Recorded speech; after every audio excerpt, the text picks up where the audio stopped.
Hello, and welcome to Solitaire the Gathering podcast. We focus on all the no-land-based combo strategy decks, specifically Belcher and Oops All Spells in Modern. We do branch out into some other combo decks from time to time. Without further ado, I am Riker, also known as Dredges the Bed on the internet. I am based in the United States of America. I have been playing Magic the Gathering for about 5 years now. I started with Modern Storm, and that was the starting period for my combo adventure.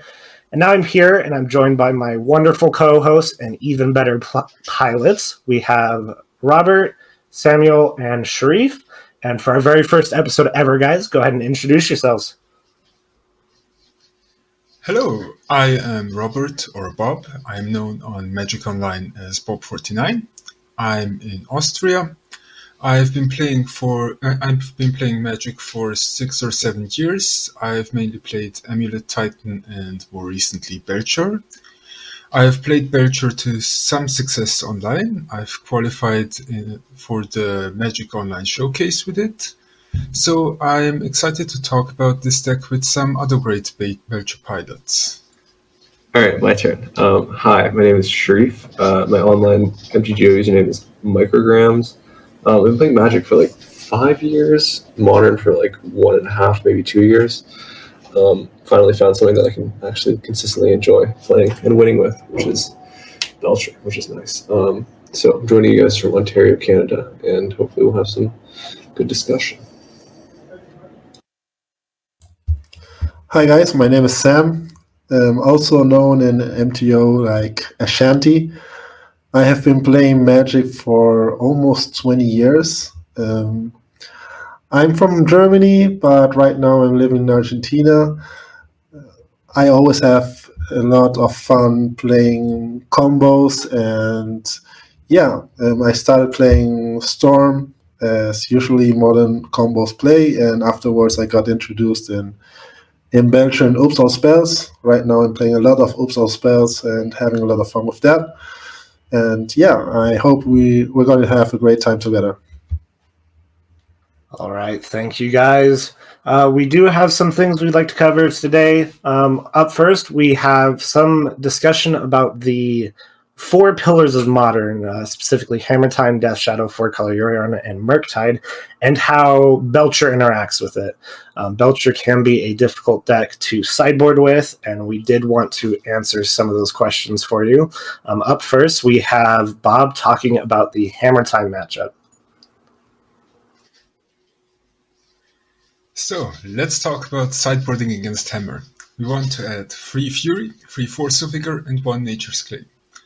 The additions are pretty much no-brainers. Hammer is an artifact deck, so we want all the artifact removal we can get, so Force of Vigor and Nature's Claim. They are also an aggressive creature deck, so we want Fury. The more interesting part is what we want to board out. We certainly want to board out Blood Moons, and we want to board out one of the Reforged Souls. Our opponent is, after all, not susceptible to Blood Moon, and they are also not a Ragavan deck, so we don't need Reforged Soul. Next, we take out 2 Pact of Negations, since Hammer decks play few to no counterspells. So far, we have added 7 cards and removed 5. On the play, we still need to remove 2 cards. We remove Songmed Treachery and 1 Ironcrag Feat. This makes us a little less consistent, but some lists already play one land less than we do in our stock list, so removing Songmed Treachery in some matchups is probably fine. Other than that, Ironcrag Feat is just the least important card in the deck, so I will remove one of those. On the draw, I don't think we should remove those 2 cards. I think we should remove Infernal Plunge and Pact of the Titan. This might seem odd at first, since we're trying to be quick. However, I think that if your postboard line against Hammer is to go turn 2 recrossed paths into a turn 3 wheel for the win, and you have no interaction, you're probably too slow, and that's when you need your Pact of the Titan and Infernal Plunge. On the other hand, if they disrupt you with Thoughtseize or Mana Leak, depending on their colors, you don't win with that line anyway. And if you have interaction like Force of Vigor or Fury, you can probably afford to win by turn 4 anyway. In either case, the Pact of the Titan and the Infernal Plunge are not used because they're either too slow anyway, or they are unnecessary. On the play, however, turn 2 recross is fast enough, so we can keep those in. So let's summarize. Add 3 Fury, 3 Force of Vigor, and 1 Nature's Claim. Remove Reforge the Soul, 2 Blood Moons, 2 Pact of Negations, and on the play 1 Ironcrag Feat, 1 Songmat Treachery. On the draw, 1 Pact of the Titan, 1 Infernal Plunge. In the actual games, pre-board you just try to win as quickly as possible. Given the option, you can hold Spikefield Hazards open and use them, but don't focus too much on using them if it slows you down. Post-board, you are mostly looking for your sideboard cards, mainly Force of Vigor. You can keep fast hands with the win con, slow hands with the win con and interaction, and you can keep hands with multiple sideboard cards and lands without win cons. On a 6 or a 7, do not keep hands with a win con if they aren't either fast or have sideboard cards. This is a difference to most other matchups, where often all that matters is having a win con. All right, thank you, Bob. The stock list that he has referred to and we will be basing our sideboard decisions off of will be in the link below. You can go ahead and take a look at it as we go through this educational segment of our podcast just to help you win some matches. Up next, we have Sharif talking about the Death Shadow matchup. Okay, yeah, so this is Grixis Death Shadow. So this matchup's not a great one. It's hard. It's difficult because they have lots of disruption. They have discard, they have counters, they have clock. So they're going to kill us if we don't do anything to stop. So we want Leylines, all 3 Veils, 1 Pact. Also, we're referring to our idea of the stock list. It's going to be in the description of wherever this is posted, so check there and then refer to that so you know what we're sideboarding. So yeah, 4 Leyline, 3 Veil, 1 Pact. Take out 1 Plunge, 1 Pact of Titan, because you don't really want them in counterspell matchups because you need to hold up Pact Negation most of the time. You'd like to have the option. So take out 1 Plunge, 1 Titan, 2 Blood Moon, 1 Ascension, because they don't have anything that you need Ascension for. 2 Ironcrag, because it's a conflicting card with Pact Negation. You can't do both, so you got to pick one, and usually Pact is the better option. And Songmat, this is kind of a flex one. You can also cut Striker Rich. I'm probably pretty fine with cutting a Striker Rich instead. I think I wrote it down as like Songmat / Striker Rich, so just, choose yourself. Probably, yeah, I think I like Striker Rich more, so you can do Striker Rich. You can keep that one. So before sideboarding, it kind of depends on what your starting hand is. If you mull aggressively, you might get punished for it. Sometimes, if you have an opening hand that's like random cards, you see Luris, and it's like land, Spikefield, something. If it has like double Spikefield or any Spikefield and some sort of like acceleration, you can keep it because that'll slow the opponent down, and then it can speed you up when you draw a win con because you have a high chance of drawing a win con because there are 8 of them. So try and don't mull super aggressively. If you have a hand that has a little bit of interaction, that's great because it's just not going to help you when they have discard. Fury is an interesting debate whether or not you want it or not. You can't hit Death Shadow a lot of the time, so it's kind of rough. And also 2-1ing yourself is bad. That's why people kind of like to take out Force Negation against Shadow, because it's they're very low to the ground and they thrive on having few resources between the players. So I would not. I think we're against Fury for now, but maybe we can chat about that. I do have thoughts on Fury a little bit. Yeah, let's do it. I like Fury in certain lists. If you have a list with Fury mainboard, I do like to keep 1 or 2 because Fury, I feel, is a big advantage against Darcy specifically. Okay. But yeah, I mean, it makes sense because I bring them against Murktide. It's essentially a similar thing. The only difference, I think, is the 2-for-1 aspect is a different feeling in Murktide than it is in Grixis, I feel. Correct, because Grixis is a discard deck. Yeah. Getting on low resources against Grixis is not super great, but against Murktide it feels a lot more easygoing. But did I miss anything? I'm not sure. But mulligan decisions, I think, are really, really important against decks, especially on the blind. Like, I feel like people should keep hands that they normally would mulligan, because you can be rewarded for just drawing the cards in your deck, because you have a high chance of drawing cards that will be good if you draw. And so I think people should be trying to be more flexible with their mulligan decisions, and I think that would be rewarding to them. I've been winning a lot more because I think I've been mulliganing differently. So that's just a little bit of a tidbit. Mulliganing in Belcher is somewhat difficult with certain hands, especially in matchups that involve discard magic. Definitely. Anybody, any more thoughts on the Death Shadow matchup?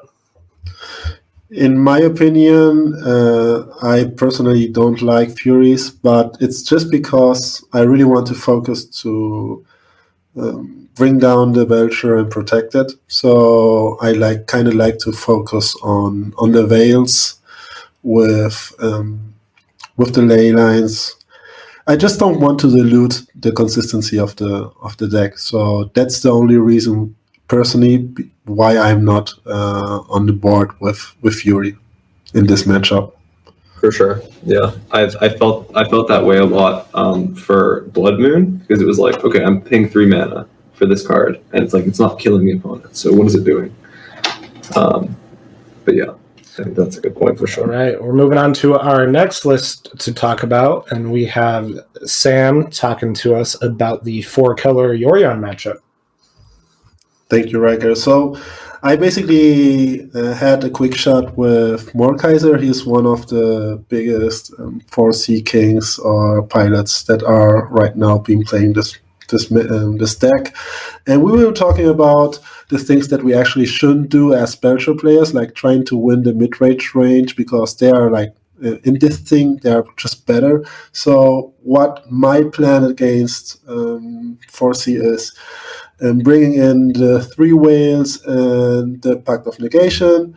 And on the draw, at least, I'm taking out Pact of Titan, Infernal Plunge, 1 Ironcrag Feed, and the Soulmate Treachery. And on the play, I personally prefer to take out also the Moons, the Pact of Titan, and Infernal Plunge, and bring the same 4 cards in. There is a reasoning, and some of us put in a Fury like kind of a toolbox.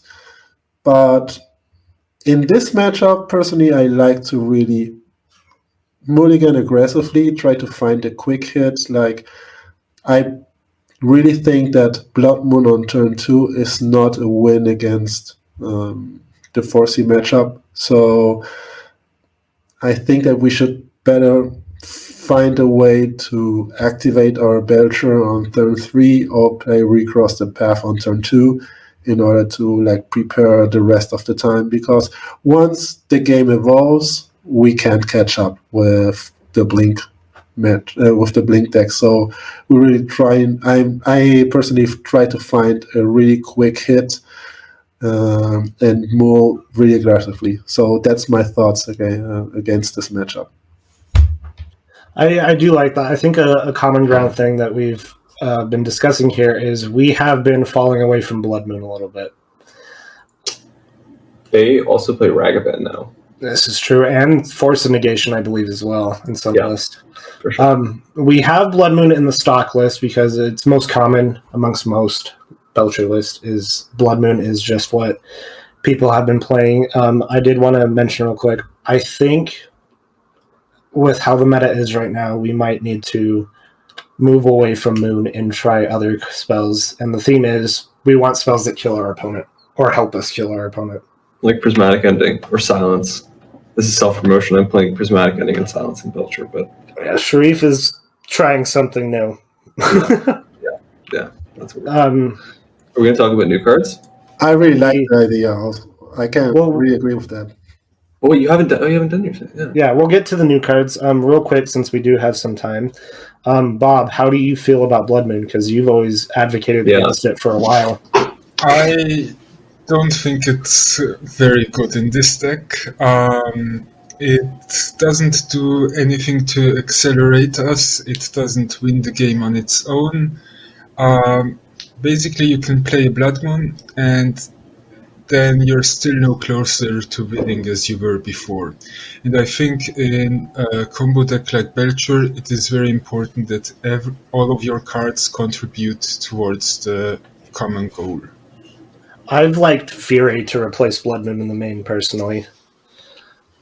Fury's helped in some of the aggressive matchups. It gives you that one extra turn to win the game, and I think there's an argument that Fury does help you win the game in certain matchups.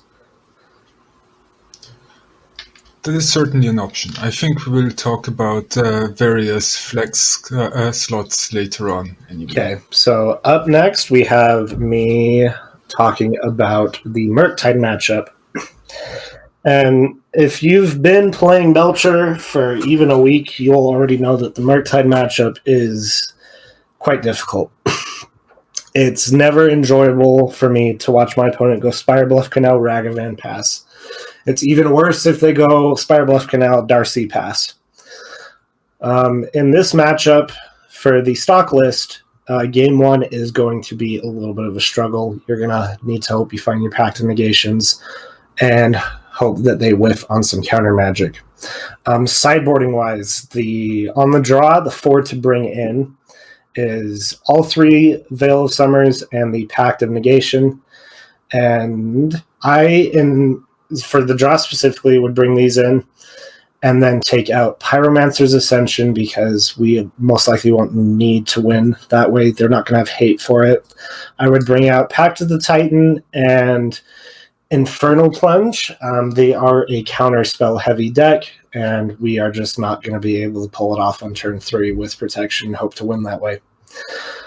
I would also drop a Songmad Treachery just as my 4th card. I feel if you are bringing in a Pact of Negation or cheap spells, you have a little less of a curve and you won't need to rely on the mana. Personally, in my list, I have dropped Songmad altogether. I have been performing relatively okay without the mana, but I do see that there are some points to keep it in certain lists like this. If we are on the play, I have switched this up. If we are on the draw, we're bringing in Furies as well, 2 Furies and dropping 2 Ironcrags. If we are on the draw, we are just leaving the Furies in the sideboard.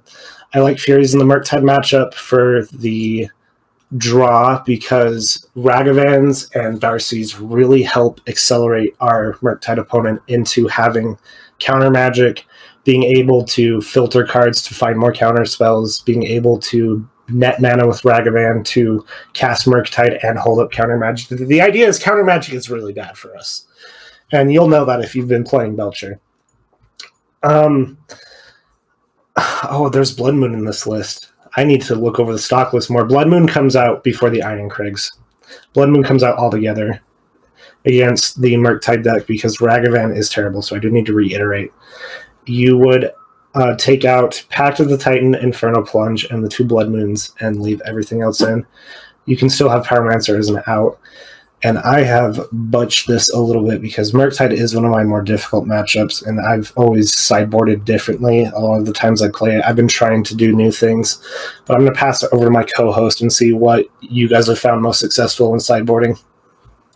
I'd love to get in here on this. I always bring Furies and Veils, usually because I just feel like I have spots. Like you can kill, or you can kill / cut. All right, like 2 Ironcrag, 1 Striker Rich, Pyromancer Session goes, Songmad can go. I think you just have spots for it, more or less. And I feel, again, mulligans are important here, because if you're going to 5 to find a win con, you're going to 4 to find a win con, and like opponent keeps like 6 or 7, it's like you're really cold to just 1 counterspell, and you have to take a lot of time to rebuild, and then it's just going to be really hard for you to pick up the game after that. So I would say don't let the game get out of control. Try and keep a hand that can keep things in check while also like not leaving you hellbent on turn 4. In general, in this matchup, you can expect that there will be at least 1 counterspell used against your win cons. That's a good one. Not at least 1, sometimes 3 or 4, but at least 1. It is a rough matchup, and it does take some practice. With this in mind, we are moving on to our spoiler discussion. And I think the one thing that's on everybody's mind that is playing Belcher or Oops All Spells is, of course, the new Boseiju land. Boseiju in general is just, it's a pretty nasty card. I think it will see a decent amount of play. I'm going to pull up the card reel here quick and read the new Boseiju land for those who are unaware what this land does. It is pretty bizarre.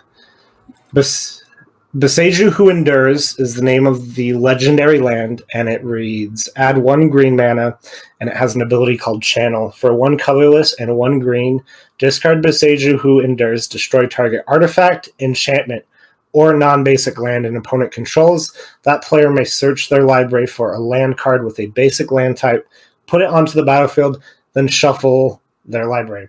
This ability costs 1 less to activate for each legendary creature you control. That last text isn't as important, but Boseiju can turn any artifact, enchantment, or non-basic land into a land of any type. So like a basic land, a dual land, or a triome. And that has a lot of potential for certain lists, and I want to hear what you guys think about the card. So, the first thing to consider is, what does it do against us? It can destroy all of our lands. We do not have any lands with basic land types, so we will always lose a land due to this. Next up, it also destroys Belcher, or it destroys Pyromancer Ascension. So using Pyromancer Ascension as an alternative win con gets much more difficult. And 3, it is an activated ability, so you cannot even counter it, so having Pact of Negation to protect your combo is much worse. Yeah, I think I'll get in here. I mean, yeah, the card is really good against us. It's like it literally says like, Belcher players beware, because it's like destroy your land, destroy your Belcher, destroy your Blood Moon, and you get no value out of anything. Destroy your Striker Witch token because I can. Yeah, it's 2 mana Disenchant Stone Rain, uncounterable. It's really great. It's really, really good. But I think it's going to be played. Yeah, we're going to discuss what decks it's going to be played in, I guess. But it's going to be played in a few decks. Probably not more than 1 in most scenarios. But Sam. Something really funny for me was that we are all in the same Discord, right? So a lot of people in the last 2 days or last 3 days came in asking, like, just, hey guys, how are you? What are we going to do against this? We really need to see how the decks are going to evolve and starting to play that. I'm not saying that the archetype is completely dead. I'm not thinking at all about that. So we have a lot of ways to just play our Belcher and activate. I can see perhaps playing, like, I don't know, a basic land in our sideboard. It's an option. I was never a fan about that, but we need to see how much is going to be played this deck. I think to anybody who does have concerns for this new card, the best thing you can do right now to prepare is to just simply wait. We don't know 100% how the meta is going to change or how many decks are going to play this card for certain, but you just need to wait, and after I think a week of the set being out, that's when you'll take the time to reevaluate.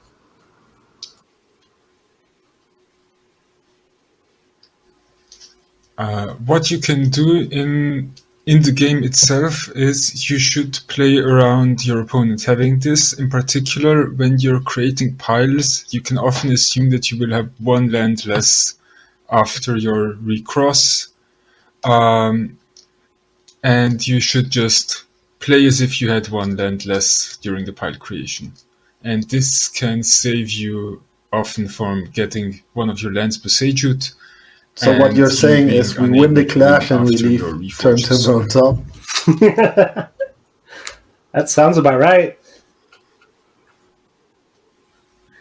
Yeah, of course. It's one solution. It's not the solution. List we think are going to play this. Bob, our local Amulet Titan player, is talked about playing forward in Amulet. Yes. Yes, so you play at least 1 or 2 in the main deck, and after this, the consideration is that its inclusion cost is just very low. If you board in a bunch of these to go up to 4, if you're boarding it in already, you will probably use it as a spell very often, but then there is also the option to have it as a land. So there is really no downside to having 4 of those in the deck after sideboarding. And so I think most people will also have the full set in the 75. As we had discussed the matchups for the 4 pillars of modern: Hammer, Shadow, Murktide, and Value Pile, I think an interesting point is I personally don't think any of these decks are going to play Boseiju. Value Pile might, but there's no room in the other 3 unless Hammer goes green-white. Yeah, I mean, I think it's just going to make decks that aren't super popular now just better. Like Jun Shadow's just, I don't know if they're going to play it in Jun Shadow. Won the sideboard probably with like Ghost Quarter. But it's just like I don't think it's going to make a huge dent. It's going to be a great card. It's a great card. And it's going to fit in great wherever it can fit in. But the places that it can fit in can't abuse it to a degree where it, like, their decks will become broken or tier 0, because like those decks that are going to play it are not like tier 1 already. So yeah, but I think that we had a time where Crashing Footfalls was like kind of a tier 1 deck. So I can see it has like another option now to get through some hate cards that were really struggling with it. So in a kind of sense, what I'm trying to say with that is Amulet Titan, Crashing Footfalls, like you mentioned, Sharif, like Jant, also Jagmoth will have like new tools that will be really interesting to win against decks like that are struggling right now, like our deck. Like Belcher is not an easy matchup for them. So this is something that will really give them new tools against us. I think it's interesting that our matchups with the top 4 decks is probably going to stay the same. And I think a lot of the meta is going to stay where it is at the moment. Rhino's getting a hold of the Boseiju doesn't help them necessarily in those 4 matchups because they're usually winning via counter magic or just outvaluing them out. It can definitely help in the Hammer matchup for sure. With talking about Boseiju in mind, we do want to discuss Oops All Spells a little bit, and it looks like this might just outright kill Oops All Spells. Any thoughts on that, Sam? It's hard. It attacks every single angle, like our lands, our mana rocks. I don't know. I always think that Oops All Spells is a deck that should be being played in leagues. I do think that I will continue, and as you said, also just understand how our opponents are going to interact. But the biggest advantage of Oops Spells was to be consistently on turn 3, be killing our opponent, and this is something that with this new land is going to be very hard. So. And we don't have any answer, or perhaps playing a basic land is an option. I don't think that's a good idea in Oops All Spells. We really want to have all our deck in our graveyard. I don't know, guys. Do you have any ideas what we could do? Go ahead, sorry. Okay, I was thinking, off the top of my head, I was like, well, what about enchantment ramp? Like, Mana Bloom, that's something you could do, but then I had to remember Boseiju also hits enchantments, and any form of ramp that is not ritual-based. So it might come down to Oops All Spells might need a ritual Manamorphose package instead of the artifacts. There is a version. There's a version that is a Rakdos version that we have been playing before. It plays Desperate Ritual and Strike It Gridge to ramp up. But it's really hard. Then we need to fall our Thassa Oracle package. I don't think it's going to fit everything together. But yeah, I can see that. I've played the Rakdos version of Oops All Spells. I've played Memory's Journey and Oracle, and it was actually pretty okay. But I feel like they still hit lands, so I feel like I'd rather see like more Pithing Needle in the sideboard than anything, to be honest. I can see Needle and Oops more than Belcher for sure. Yeah, totally. I have been playing. Definitely. I played Needle. Other spoilers, so we can keep going along. We had, I gotta remember the name of this card, guys. It's the blue microchip. Reality chip. Reality chip. This looks like a big addition for some blue-based artifact decks. I would put this in my blue-white affinity list. But how do we feel about this going into decks like Hammer Time? Do we think Hammer Time would play this? Yeah, I mean, the fact that it can go on Cigar Save is pretty huge. And just have this be like, you can cast cards on top of your library now for 2 mana. It's pretty okay. You can put a hammer on it.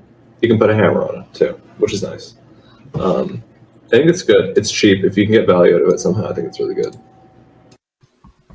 The thing to consider here is this is an equipment, so you can tutor it out with a Stoneforge Mystic or Steel Shaper's Gift, and it grinds very well, similarly to Dark Confidant, but you only need to play 1 copy of it to easily tutor it out and have access to it.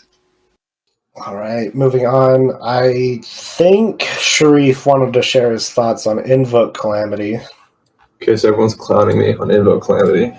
So I'm gonna talk some real stuff on Invoke Calamity. So it's 1 quad red. So that's 5 mana, 4 of them red. You can cast, let's just read it. Cast up to 2 instant or sorcery spells. Total mana value 6 or less. Okay. 6 or less means 2 recross the paths. Why would you want 2? You don't. You just want 1. That means you can cast Nine Correct Feet and a Ritual.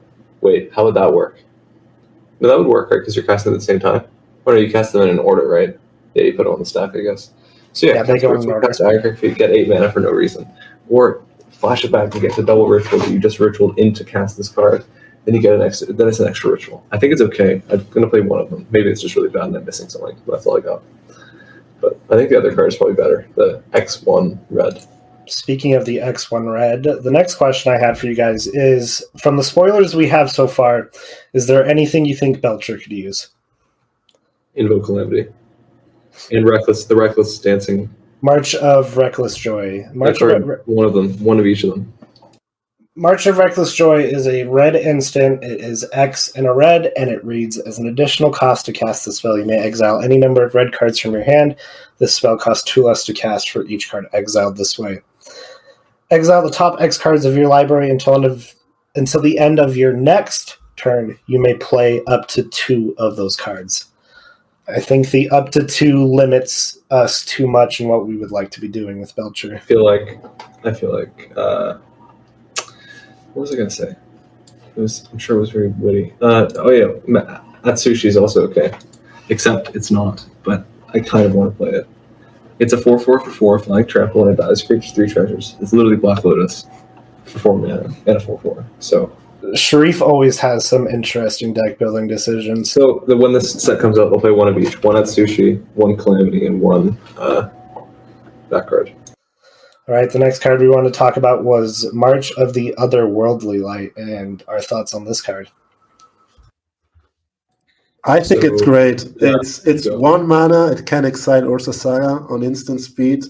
You can. I think it's really close at the same power level than Prismatic Ending. I understand you can't exile Planeswalker with that, but it still can hit artifact, creatures, enchantment.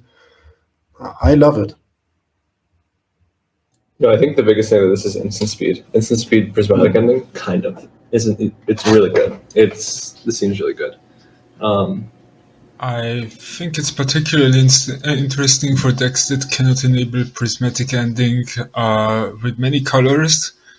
So if there's some mono-white deck like Martyr Proc, where you have Squadron Hawks to pitch anyway, and it plays a lot of white cards, you can easily enable this.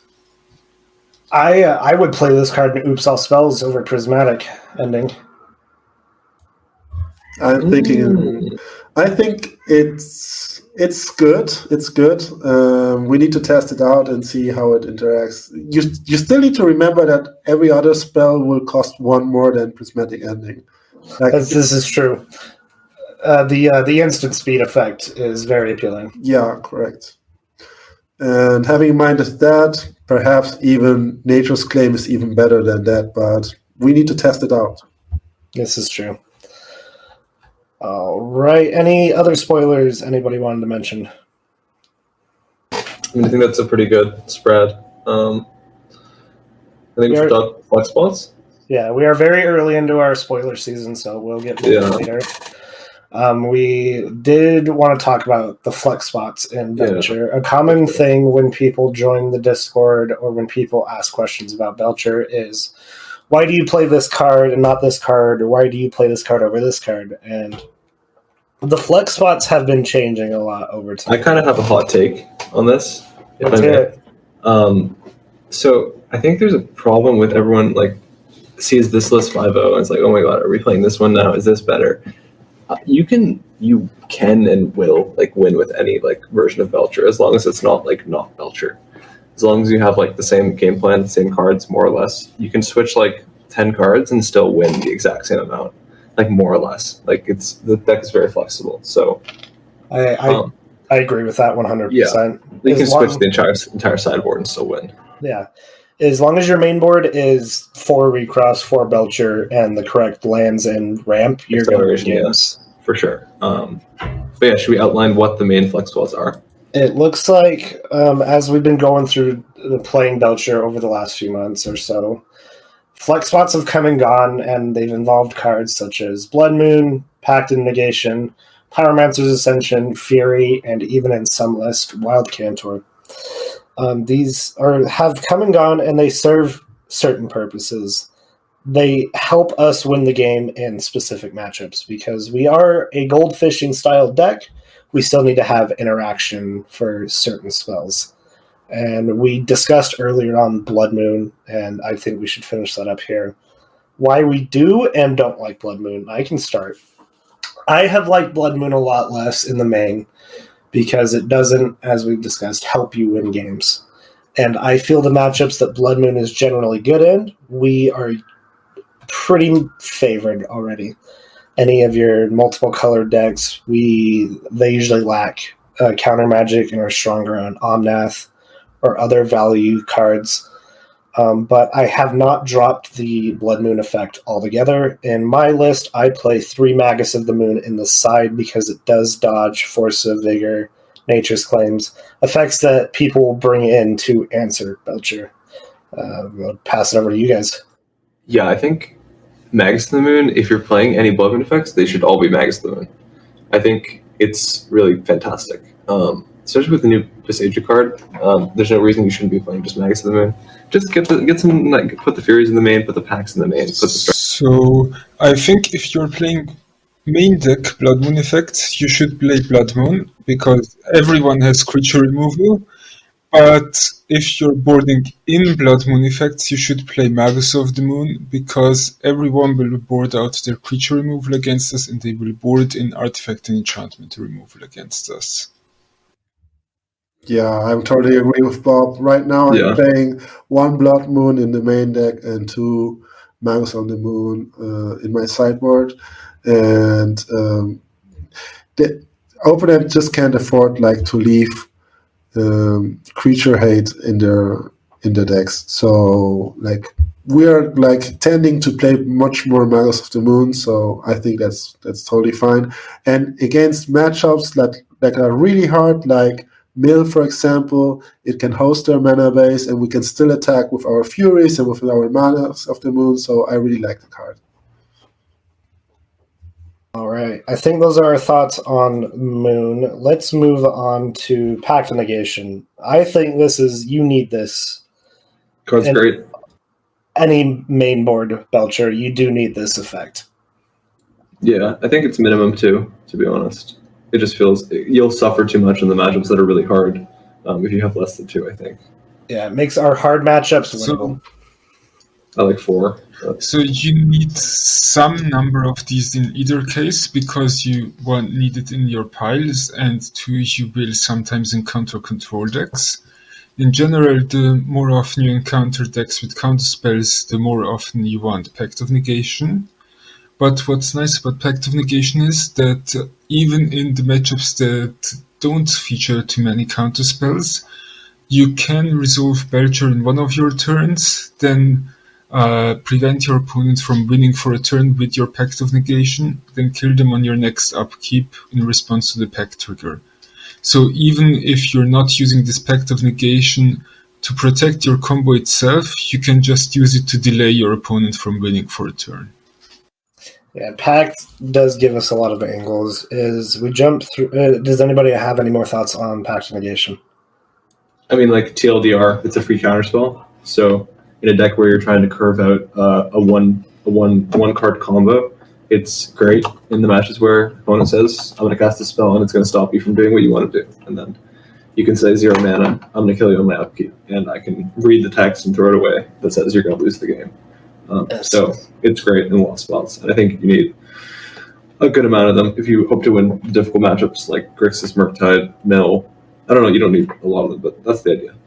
As we jump onto some of the other flex spots, we have Pyromancer's Ascension. I feel like Pyromancer's Ascension has found its way to be almost stock for most main boards. Yeah, I agree. I think it should be like that because it's just easy. It makes sideboarding easy for a few reasons, but for those not too familiar with it, Pyromancer's Ascension gives us a secondary win con. By casting a select number of spells that are already in our deck, we can produce a win with infinite mana. If you do want to see that loop, you can visit our Discord. I don't think we should discuss it here, though, because it will take up too much time. But with Beseiju on the horizon, this does make Pyromancers a lot worse. Yes, we will possibly look into other win cons that are not impacted by Beseiju. And maybe in the next episode, I will come back with some results of that. Yeah, a result of an experiment, maybe. Epic experiment. It might be epic. No spoilers, though, because you'll have to see next time. But I do think we're in agreement that you should be playing Pyromancers in your main. Currently, for sure. Yeah, and I still think that we need to understand, and I think we all agree on that. We're not going to face mono green meta, so Pyromancer Ascension will still be a really huge problem for any other deck that's not playing green. Let's say it like that. Yeah, so I think it's really good. It's definitely not being to be something that. The power level is going to be like less. It's once it's online, opponent can't do anything against it. With that done, unless anybody has some other thoughts. # bring Stifle to Modern. Stifle your Belcher trigger. I would play it. I would play Stifle because I can already play Prismatic, and that means I can play Stifle. So bring Stifle to Modern. That's true. We have a card that I've grown to have an attachment to be in my main board, and that is Fury. Fury has shown a lot of results for me. I really enjoy having this card in my main board to help with matchups that are very aggressive where they can outrace us, surprisingly. I know, Bob, are you on Fury's main? I am not. I am on my 4 Pact of Negations instead. And Fury is a controversial one for sure, where it should be. You know, it's good where it's good. It hits creatures. And if you're playing creatures, it can be great. Half the time I played with it, I was like, okay, it didn't come up in game 1, and maybe it'll come up in game 2, but that's the same as whether or not I had it in the sideboard. But I think it's the main thing for Fury in the main is you get a lot of sideboard space. That's the biggest thing. If you want to do that. It makes sideboarding a lot easier. If you want to have like a really voluptuous sideboard, then put 3 Furies in the main or 4 of them. That's what I did once. I had a voluptuous sideboard. This is why I get a puzzle like on my sideboard. There you go. Yeah. That's basically it. Yeah. Like if your opponent is going to show you Lurus, then I think that's something like really good that we can already like take it as an advantage if we are playing Fury in the main deck, right? Like it's not like a big possibility that they're going to play Mill. So Lurus normally means they are playing like some creatures that we really hate.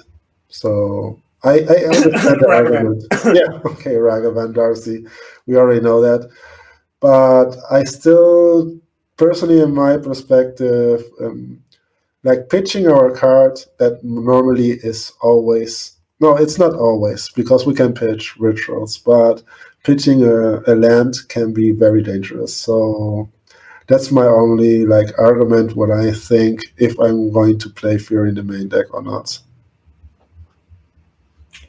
We're moving on to an interesting one that when we had it on our list to talk about when we were first writing up what we were going to talk about this episode, I thought it was crazy, but with Beseju in mind, I think maybe playing Wild Cantor might be something we could do. I love. Disagree. No. Disagree. Can I tell you why? Yeah. Okay, so Wild Cantor is replacing Striker Rich, correct? No. No, not a full replacement, just additional. What are we? Additional. Are we going to 64 cards? No. No. I'm joking. So the pitch for Wild Counter is if you hate all of the other possible flex cards, this card is just generally good in every matchup, more or less. It's not great in any particular matchup, but it's always fine and it's never really dead. So you just make your deck a little faster, a little more consistent, but you are not doing anything particularly well. It's an interesting thought. Yeah, I mean, my only thought is that it's insulating from. It's just more ramp, right? Which is making up for the land destruction, pretty much. That's I had a list where I was playing non-pact of negations. It was the time before, and I was playing like 4 Strike at Ridge, 4 Wild Counter. I wanted to really have a lot of speed, and as Bob said, I really felt that Wild Counter was always helping me out to be just faster. And when we are playing Force of Vigor or Fury, it was a great card that you can pitch to any of them. So I really like the card. For me, it has given me some results. This just came to mind because we were talking about what cards are good to pitch to Fury and whatnot. Fury can be okay because Belcher actually has a lot of dead cards. Not a lot, but Infernal Punch, Pact of the Titan, Reforge the Soul. Oh yeah, I'm Great pitch pitching cards. Iron Great Crag pitch Reforge all the time with my list. Yeah, makes sense. yes. I might be trying a list with 2 or so Wild Cantors when the new set is released. I'm looking forward to seeing those I mean, I'm results. playing Pentad Prisms right now to play Prismatic Ending. Pentad gets hit by Beseju, Wild Cantor does not. That's the big argument. Very funny. So a topic we did want to discuss, we have a very, very heavy focus on Belcher, but we do accept all no-land strategies and oops all spells, albeit kind of clunky and, not a very, very good deck to play right now. It has been putting up some pretty decent results recently, and I have been The deck is good. a liking to it too. I think the deck is good. I think it's simple. It's easy. It catches people off guard. People don't know how to play around. They need double Graveyard Hate or Bead to get around Thassa's Oracle. I think it's pretty good. It's underplayed. I feel. I think it's good. I think it can spike tournaments very well. I think we've had good finishes here. Oops just says, I'm going to win on turn 3 every game if you don't. Yeah, and you better do something serious about it. Pithing Needle won't do it, Yeah. I Rock mean, won't do it. You got to kill me, and you got to stop my plan. Belcher's like, you just got to stop the plan, and then we'll get from there.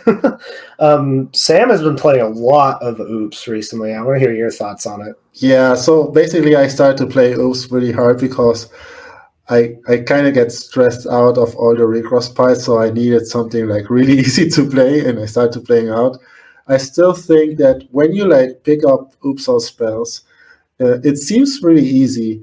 Then you start to lose a lot because you don't find all the lines that you really have. But once you get to be used, and when Belcher players normally starts playing it, they say we are mulligan so aggressively.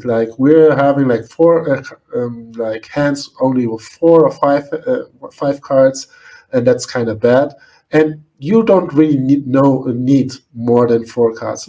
2 lands, 1 rogue, prismatic ending is a turn 3 kill without any problem. Mm-hmm. So I really like this strategy. It's fast, it's consistent. the sideboard cards that we are now using are practically only white. Silence has given me so many wins. It's a great card that's not being played in Modern, and it needs to be played like much more. It helps us a lot against Tron. The big turn 3, you can silence them, win in your turn.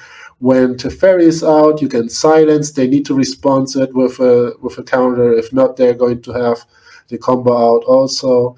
So, and Prismatic Ending, of course, it's being the tier 1 top remover right now. So for me, in my perspective, Oops All Spells is a deck where that's Sharif said, if you don't respond to us, you're going to die on turn 3. And to add to silence, it's not just a one-sided effect either when you cast the spell. You can cast it on your opponent's turn midway through certain game actions, like other combo decks or Cascade.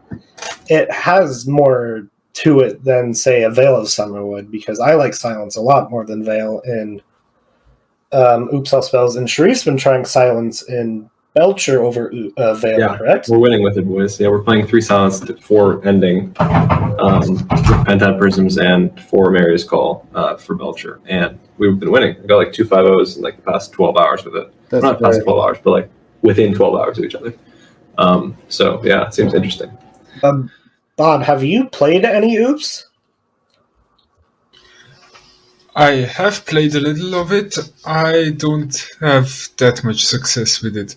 It's an interesting deck. I don't think it's quite as easy to play as it is often presented. There are some interesting lines with it.